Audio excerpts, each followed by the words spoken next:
찬송하시겠습니다. 찬송가 523장입니다.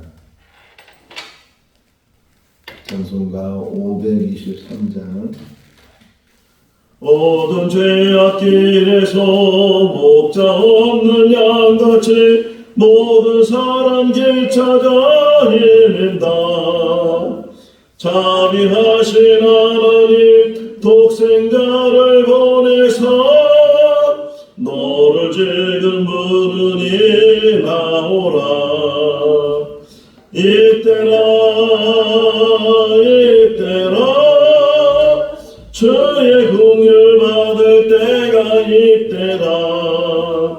지금 주께 나와 겸손하게 아뢰라. 구원함을 오드리 험한 십자가 위에 달려 돌아가신 주 다시 살아나셨네. 기쁘다. 죄인 구원하실 때 어서 주께 나와 그 신 은혜 구하라 구하라. 이때라 주의 긍휼 받을 때가 이때라. 지금 주께 나와 겸손하게 아뢰라. 구원함을 오드리 주의 귀한 말씀에 영원 생명이 있나니 주님 너를 용서해 주신다. 주가 부르실 때에 힘과 정성 다하여 주의 은혜 받으라 받으라. 이때라 주의 긍휼 받을 때가 이때라. 지금 주께 나와 겸손하게 아뢰라.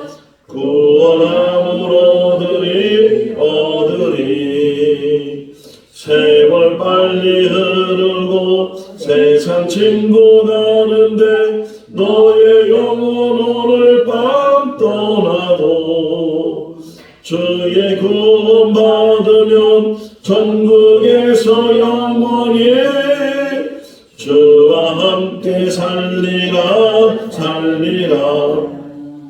이때라 주의 긍휼 받을 때가 이때라. 지금 주께 나와 겸손하게 아뢰라. 구원함을 오드리. 에베소서 5장 11절에서 21절 말씀입니다.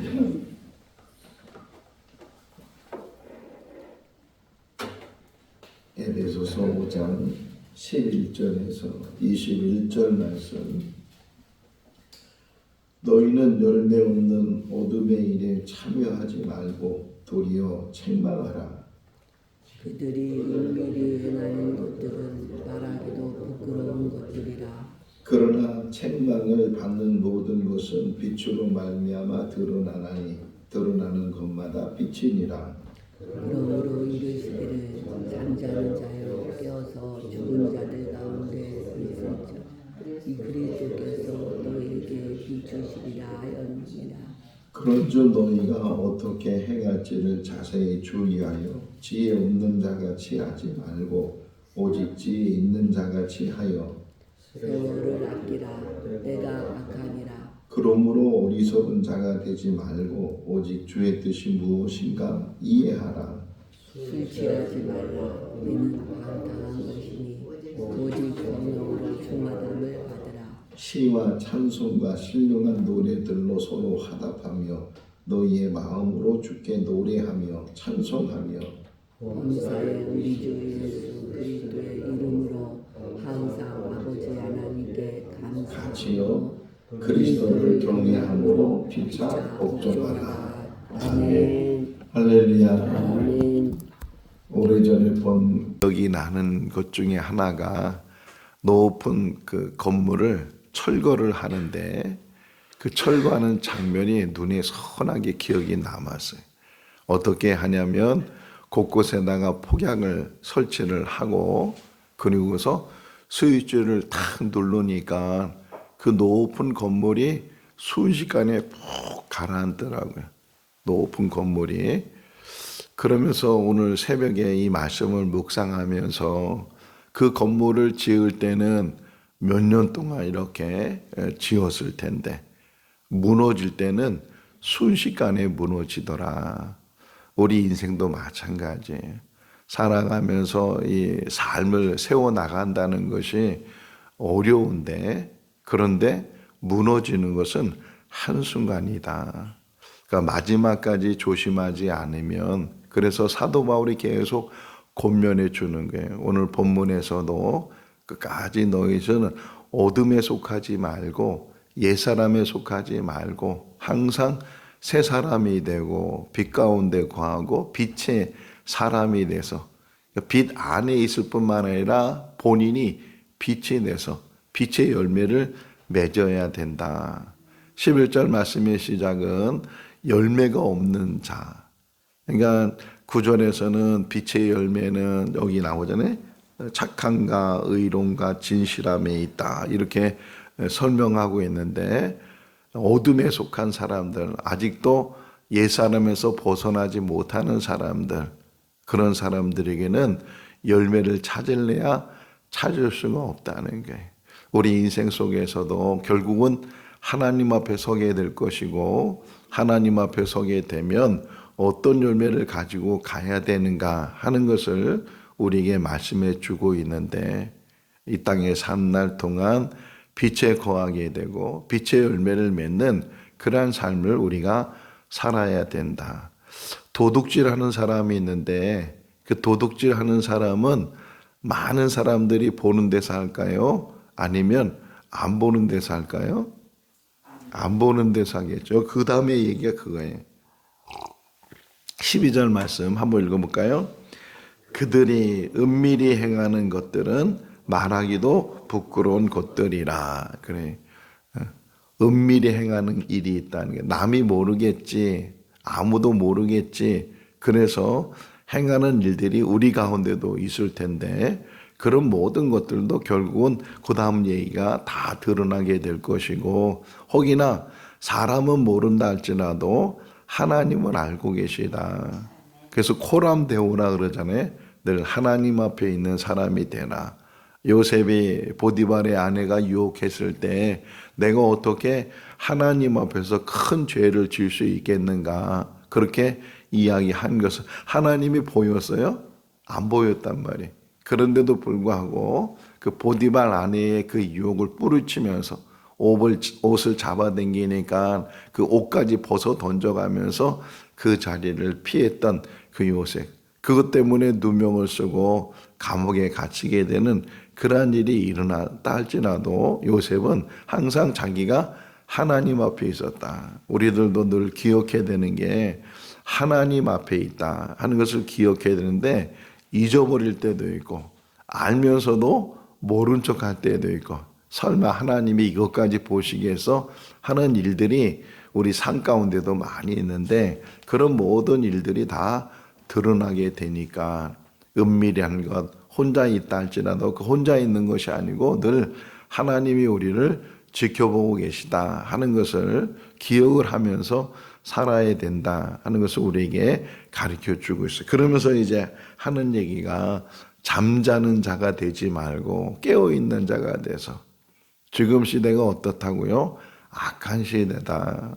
지금 시대를 분별해야 되는데 우리가 잠자고 있어서 되는 일이 아니고 깨어 있어야 된다. 로마서 13장에서도 계속 바울도 로마 교인들에게 이야기는 너희 깨어 있어야 된다. 지금이 어느 때인지 시기를 알아야 되지 않겠냐 권면하고 있는 것처럼 지금 우리가 살고 있는 시대는 어떻게 보면 노아 시대보다 또는 소돔과 고모라가 심판받았는데 그 시대보다 더 악한 시대에 우리가 살아가고 있고 혹이나 우리도 모르게 거기에 물들 수 있다. 다시 11절 말씀에 보게 되면 어둠의 일에 뭐라 그래요?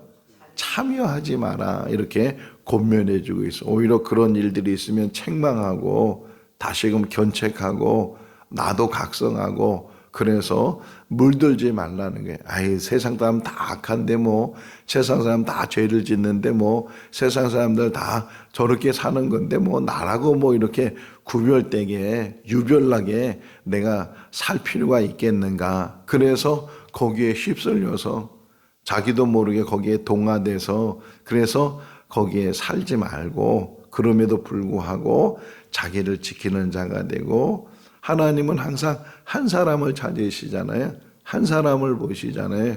그 하나님이 보시는 그 한 사람이 우리 한 사람 한 사람이 되는 줄로 믿습니다. 아무리 세상이 악하다고 할지라도 세상 풍조가 만연되어 있는 그런 범죄들이 우리 눈에 늘 들려오는 뉴스가 그런 것들이잖아요. 악한 일들, 그런 일들. 뭐라 그래요? 사도 바울이. 뭐라 그러냐면 차마 이거 입에도 담을 수 없는 일들이다. 이 행하는 일들, 악한 일들을 보면 이거 세세하게 설명할 그런 것도 안 되고 그 가끔 이렇게 TV를 보면 이렇게 범죄한 거를 이렇게 실현해 주는 게 있잖아요. 근데 이거는 각성시키는 의미도 있지만 또 무서운 건 뭐냐면 모방이 할 수 있다. 모방 범죄라는 게 있잖아요. 그런 일들이 일어날 수 있으니까 사도 바울이 아예 그냥 이거에 대해서 잘 설명하는 것이 아니고 너희가 정말 이 시대를 잘 분별해야 되고 거기에 휩쓸리지 말아야 되고 그러면서 또 강조해요.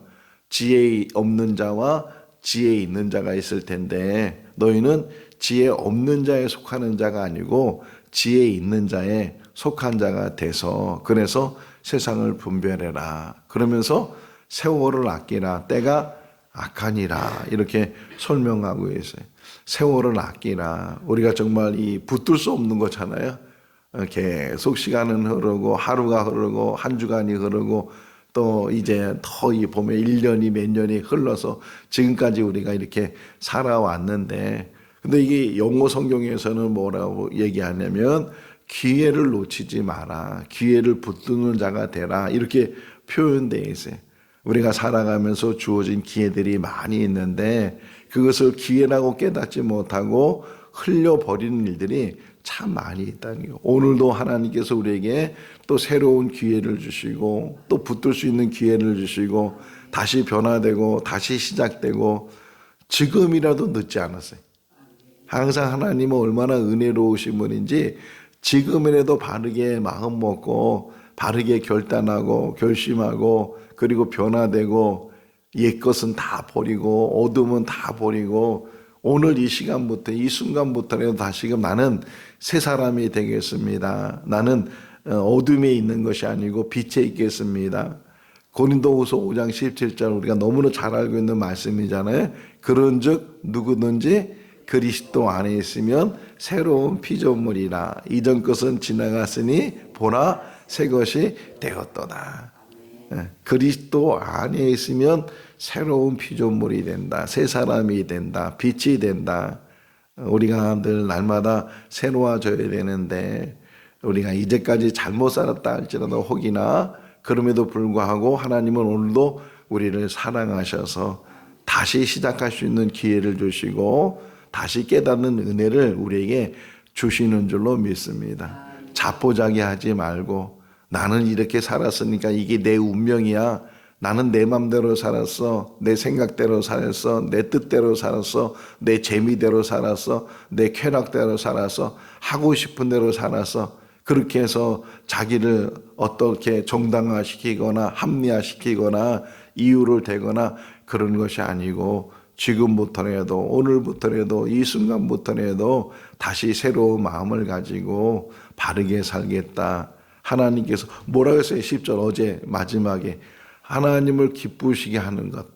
하나님을 기쁘시게 하는 것이 내 삶의 목적이고 하나님을 기쁘시게 하는 일을 찾아가면서 그 일을 감당하는 것이 우리의 삶의 빛의 어떤 모습인 것처럼 이 땅에 산 날 동안 세월을 아끼라. 왜? 때가 악하니까 기회를 놓치지 마라. 왜? 금방 지나가니까. 그러면서 우리에게 권면을 해주고 있어요. 그러면서 이제 또 17절 말씀에 보면 어리석은 자가 되지 말고 계속 반복시키는 거예요. 대조시키는 거예요. 어리석은 자가 되지 말고 주님의 뜻이 무엇인지를 이해하라. 요 이해하라 하는 말씀은 깨닫고 판단하라. 깨닫고 판단하고 주님의 뜻을 헤아릴 수 있는 그런 분별력을 가져라. 그게 바로 지혜라는 거예요. 하나님이 주시는 지혜는 하나님의 뜻을 깨닫게 되고 깨닫는 것뿐만 아니라 그 깨닫는 말씀을 우리 삶 가운데 행하는 거예요. 큰 일을 행하는 것이 아니고 우리가 작은 일도 그 일을 감당하는 거예요. 우리 오건사님이 늘 일찍 나오셔서 다 불 켜고 문 열어놓고 저 주차장에 가서 또 문도 열어놓고 또 골목에 있는 담배꽁초도 주고 막 그러는데 오늘 누가 우리 교회 주변에다가 쓰레기를 갖다 버려서 그걸 치우려고 하는데 그냥 그게 쏟아져 내려가지고서 아니 버리려면 제대로 버리고 묶으려면 제대로 묶어야 되는데 그래가지고서 우리 같았으면 그냥 내팽개치고 그냥 들어왔을 거예요. 근데 오건사님은 그거 어떤 데서 그냥 다 일일이 쓸고 담고 그래가지고 저 멀리 쓰레기 버린 데다 갖다 놓고 그게 바로 다 빛의 열매를 맺는 것이고 하나님이 보시는 것이고 뭐 그거 한다고 해서 군수님이 아우 잘하셨다고 표창장 준다고 선행하셨다고 그런 거 없어요. 그럼에도 불구하고 그런 일을 감당하는 것은 하나님이 그 마음을 보시는 것이고 그 삶을 보시는 거예요. 우리가 우리의 삶을 살아내는 거예요. 어떻게 살아내는가 하는 것들을 우리가 잘 분별해야 되는데 어리석은 자가 되지 말고 주님의 뜻이 무엇인지를 잘 분별하는 자가 되어야 된다. 그러면서 우리가 너무 잘 알고 있는 말씀 18절 말씀 보게 되면 술 취하지 말라 이는 방탕한 것이니 오직 성령으로 충만함을 받아라. 지난 주일날 우리 성령 강림 주일 때 이 말씀을 다시금 묵상했는데 여기에 원어적으로 보게 되면 빠진 단어가 있었다고 그랬잖아요. 우리 성경에는 그게 없는데 원어에는 그게 있는데 계속이란 단어가 포함되어 있어요. 그러니까 술 취하지 말라 방탕한 것이니 오직 계속 성령으로 충만함을 받아라. 그러니까 성령 충만은 한 번 받은 것으로 끝나는 것이 아니고 만족되는 것이 아니고 계속해서 성령 충만을 받아야 돼. 계속. 옹달샘에 가면 샘이 계속 나오잖아요. 계속 나오는 것처럼 우리 안에도 성령이 계속 임재하시고 또 충만이 늘 넘치고 그 충만이 넘치는 방법에 대해서 우리가 말씀을 들었는데 항상 우리가 깨끗하게 하는 거예요. 깨끗하게. 회개하고 돌이키고 방향을 전환하고 이 하마르티아라는 그 죄라는 단어는 벗어나다는 거예요. 방향이 잘못됐다는 뜻을 가지고 있는데 이 회개는 방향을 바로잡는 거예요. 돌이키는 거예요. 그 방향은 오직 하나님께 향하는 거예요. 하나님을 향하는 그런 우리의 삶 속에서 성령을 사모하고 성령 충만함이 우리 가운데 있고 오늘 이 시간에도 사도행전 10장을 보면 고넬료가 이제 요바에 있는 그 베드로를 청해서 그래서 이제 사람들에게 하나님 말씀을 듣게 하는 그런 이야기가 나오는데 그 베드로가 이제 그 청함을 받고 고넬료 집에 갔을 때 고넬료가 벌써 다 준비를 하고 있었어요. 자기 가족들, 친구들, 지인들 다 불러다가 이제 베드로의 말씀을 들려 오자마자 엎드렸어요. 그러니까 베드로가 아니 그러지 말라고 나도 똑같은 사람이라고 왜 나한테 절을 하냐고 그러니까 그 고넬료가 하는 얘기가 하나님께서 당신에게 주신 말씀을 우리에게 전해 주십시오. 우리는 하나님 앞에 있는 사람입니다. 이렇게 고백할 정도로 고넬료가 준비된 사람이었는데 그래서 베드로가 고넬료와 그 안에 있는 사람들에게 하나님 말씀을 전하는 그 과정 속에서 베드로가 놀랬어요. 왜 놀랬냐면 오순절에 마가다락방에서 처음 했던 성령의 임하심이 지금 말씀을 듣고 있는 이 고넬료 이 가족들과 그 사람들에게 똑같이 성령이 임하시는 거예요. 너무 놀랐어요. 그래서 그들에게 세례를 주고 그리고 이제 거기서 이제 하나님의 사역을 마쳤는데 그 가운데 우리에게 주시는 교훈이 뭐예요? 말씀을 듣는 가운데도 성령이 임하신다. 오늘 이 새벽에도 성령이 우리 가운데 임하시는 줄로 믿습니다. 열어놓기만 하면, 우리가 받아들이고 모시기만 하면, 영접하기만 하면, 그러면, 그래서 예수님께서 말씀하시네, 내가 문 밖에서 두드리노니 누구든지 문을 열면 내가 들어가서 그와 더불어 먹고 그는 나와 더불어 먹으리라. 늘 두드리시는 주님, 늘 문을 여시고 활짝 문을 열고 오시옵소서, 오시옵소서, 성령님이 오시옵소서, 내주하시옵소서, 충만으로 함께 하시옵소서. 우리의 연약함을 아시는 주님, 우리의 부족함을 아시는 주님, 갈 바를 모르고 할 바를 모르고 방향도 제대로 잡지 못하는 우리 인생인데, 성령께서는 그 모든 것을 아시고 그 모든 것들을 감찰하시고 그 성령이 내주하시기만 하면 우리 이 땅에 사는 날 동안 넘어지지 않을 것이고 후회하지 않을 것이고, 우리는 성령에 사로잡히는 그러한 삶을 살게 되면, 그래서 뭐라고 했어요? 성령의 충만함을 입으라. 그것이 사도 바울이 우리에게 권면해 주는 건데, 마지막으로 성령이 충만하게 임하게 되면 그 사람이 나타나는 모습이 그 다음 절이 19절부터 21절이 성령이 충만한 사람에게 드러나는 것이다 라고 우리에게 얘기해 주는데, 첫 번째가 뭐냐면 찬송. 찬송이 이렇게 자기도 모르게 막 성령 충만하면 막 찬송이 막 계속 일어나는 거예요. 할렐루야. 성령 충만한 가운데 우리가 찬송을 회복할 수 있기를 바랍니다. 왜 사람이 즐거우면 막 속으로 흥얼흥얼 거리잖아요. 밥하다가도 막 흥얼거리고 운전하면서도 흥얼거리고 그러는데, 성령 충만한 사람이 나타나는 게 19절 말씀에 찬송하게 되고, 두 번째가 범사에 그렇게 시작되면서 맨 마지막 보게 되면 감사하며. 성령 충만한 사람은 어떤 사람이라고요? 범사에 감사하는 사람이다. 이것도 감사하고 저것도 감사하고, 잘 돼도 감사하고 잘 안 돼도 감사하고, 성공해도 감사하고 실패해도 감사하고, 항상 우리 입에서는 감사가 끊임없이 나는 게, 감사가 끊임없이. 오늘도 감사로 충만할 수 있기를 바랍니다. 하루의 삶 살아가면 사랑이 감사합니다. 감사합니다. 감사합니다. 이래도 감사하고 저래도 감사하고, 늘 우리 삶 가운데 이 감사 고백이에요. 하나님의 함께 하심으로 인해서, 성령 충만함으로 인해서 그 모든 것들이 감사한 거예요. 살아있는 것도 감사하고 또 부르심 받는 것도 감사. 그 어떤 순간에도 감사하는 그런 삶이 우리 삶이 돼야 되고, 세 번째가 서로 복종하라 그래요. 서로 복종하라. 이게 참 어려운 부분이에요. 사람들은 다 높이 올라가려고 하고 이기려고 하고 위에 쓰려고 하고 앞에 쓰려고 하고, 다 이런 게 사람의 어떤 마음인데, 그런데 오히려 하나님께서는 낮아지는 자가 되고 겸손한 자가 되고, 복종이 뭐예요?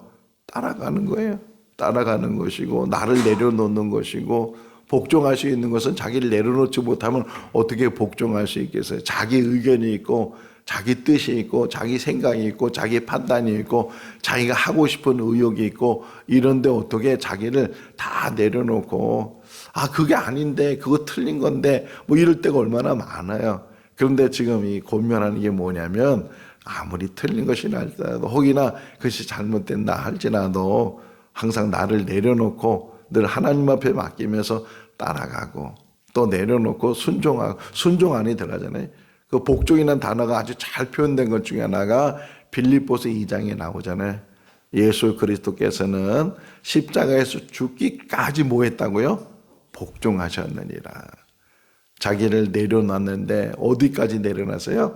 자기 목숨을 잃어버린 데까지, 자기 목숨까지도 이제 내려놓고 복종하셨다. 오히려 하나님께서는 그 예수 그리스도를 더 높이셨고 그 이름을 높이셨고 모든 사람들이 그분 앞에 엎드리게 했다. 이렇게 빌립보서에서 말씀하고 있는 것처럼, 성령 충만한 사람은 다시 찬송이 있는 사람이고 감사가 있는 사람이고 서로 복종하는 사람이다. 오늘도 성령 충만하면서 성령에 사로잡히고 성령에 붙들려서 그렇게 사는 우리 삶이 돼야 되고, 우리에게 주어진 기회들이 오늘이라는 그런 기회가 다시 오는 건 아니잖아요. 늘 오늘 하루하루의 삶을 살면서 내가 무엇을 해야 되냐, 이해하나 판단하나 분별하나 다 계속 이야기를 해주겠어요. 우리 다 생각하는 동물이라고 말하잖아요. 생각하면서 뭐가 선한 일인지, 뭐가 악한 일인지, 뭐가 하나님께서 기뻐하시는 일인지 그런 것들을 잘 분별해서 하나님이 기뻐하시는 일을 감당하며 사는 오늘 하루의 삶이 될 수 있기를 주님의 이름으로 축원합니다. 기도하겠습니다. 사랑이 많으신 하나님 아버지, 우리의 연약함을 아시는 주님, 우리를 위해서 성령님을 보내주시고 성령 충만함을 허락해 주신 것 감사합니다. 오늘도 성령님이 내주하여 주시고 우리를 붙들어 주셔서 실족하지 않게 해주시고 치우치지 않게 해주시고 올바른 분별력을 가지고 어둠을 이기게 하시고 옛사람을 벗어버리게 하시고 좋은 열매를 맺게 하여 주셔서 하나님께 영광 돌리게 하여 주시옵소서. 우리 입술에 우리 마음에 찬송이 떠나지 않게 해주시고 모든 일에 감사하는 마음을 갖게 해주시고 그리고 겸손과 낮아짐을 통해서 주님의 선한 일을 감당하는 우리들 되게 하여 주시옵소서. 오늘 하루도 주님과 동행하는 복된 하루의 삶이 되게 하여 주시기를 간절히 바라옵고 우리를 구원하신 예수님의 이름으로 기도하옵나이다. 아멘. 마쳤습니다.